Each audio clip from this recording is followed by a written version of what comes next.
Hi guys, welcome to my channel. కల్కి 2898 AD movie block buster. అంతే, ఫ్యామిలీతో కలిసి హ్యాపీగా చూడాల్సిన మూవీ. ఫుల్ ఎంజాయ్ చేయొచ్చు. ప్రభాస్ అన్న యాక్టింగ్ నెక్స్ట్ లెవెల్ ఉంటుంది. కామెడీ టైమింగ్ కానీ యాక్షన్ ఫైట్ సీన్స్ సూపర్గా ఉంటాయి.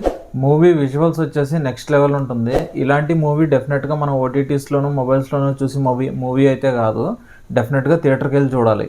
నెక్స్ట్ వచ్చేసి సౌండ్ ఎఫెక్ట్స్కి అయితే బ్యాక్గ్రౌండ్ స్కోర్ సూపర్గా ఉంటుంది.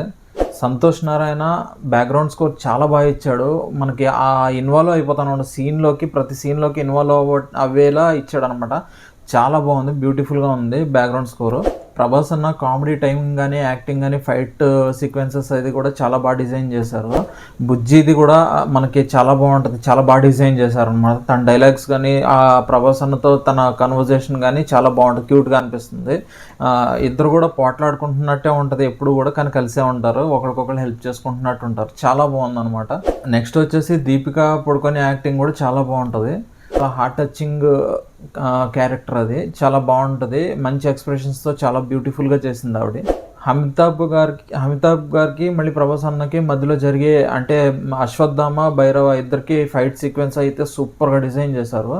అసలు మూవీ నెక్స్ట్ లెవెల్. ఒక లాస్ట్ 20 minutes కళ్ళు ఆర్పకుండా చూస్తాం, గూస్ బంప్స్ వచ్చేస్తాయి అనమాట. బాడీ అంతా సూపర్గా ఉంది. అసలు అలాంటి సీన్స్ మనం ఎప్పుడు కూడా మనం మొబైల్స్లో చూసేద్దామని చెప్పేసి అనుకోకూడదు. డెఫినెట్గా మూవీ థియేటర్కి వెళ్ళి చూస్తే ఆ ఫీల్ అయితే నెక్స్ట్ లెవెల్ ఉంటుంది. అది నేను చూశాను, నాకు తెలుస్తుంది.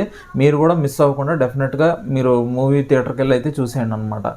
ఫస్ట్ నుంచి లాస్ట్ వరకు చూసుకుంటే ఫస్ట్ హాఫ్లో మనకి ఏంటంటే ఒక ఇంట్రడక్షన్ టైప్లో ఉంటుంది. నాగశ్విన్ అన్న మనకి ఎక్స్ప్లెయిన్ చేయడానికి ట్రై చేశాడు. తర్వాత సెకండ్ హాఫ్లో మాత్రం ఇంకా హైలైట్ ఉంటుంది. ఇంటర్వెల్ బ్లాక్ కూడా చాలా బాగుంటుంది, అసలు మైండ్ బ్లోయింగ్ అన్నట్టే ఉంటుంది. ప్రతి ఒక్క సీను ప్రభాస్ అన్న ఉన్న సీన్ ఎప్పుడెప్పుడు వస్తుందని చెప్పేసి వెయిట్ క్యూరియాసిటీ ఫుల్ ఎక్కువైపోతుంది అనమాట.